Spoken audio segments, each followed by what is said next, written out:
Les peuples bantous constituent un groupe ethnique diversifié qui s'étend sur l'Afrique centrale, orientale et méridionale. Les Bantous ont une histoire riche en royaumes et dynasties puissants, avec de nombreux rois et reines célèbres et légendaires.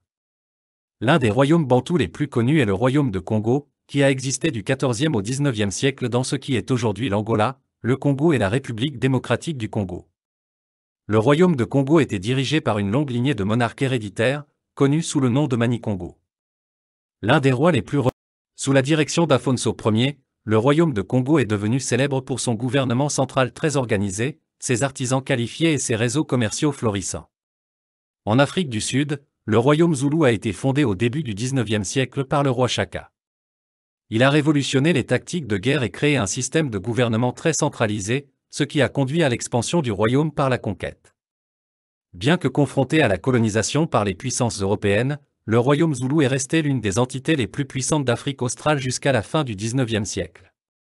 Un autre roi bantou notable est Obéa Ewar du royaume du Bénin, qui a régné sur l'actuel Nigeria au XVe siècle. Obéa Ewar était un diplomate et un chef militaire très compétent. Pendant son règne, il a renforcé l'armée du royaume et établi des relations diplomatiques avec les États voisins. Obéa Ewar était un diplomate et un chef militaire très compétent.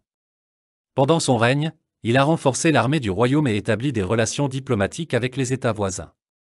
Obéa Ewar est également connu pour son mécénat artistique, qui a conduit à la création de magnifiques œuvres d'art en bronze très complexes. Dans l'ensemble, les rois bantous ont joué un rôle important dans le façonnement de l'histoire et de la culture africaine, laissant derrière eux des royaumes puissants, des dirigeants compétents et des réalisations culturelles.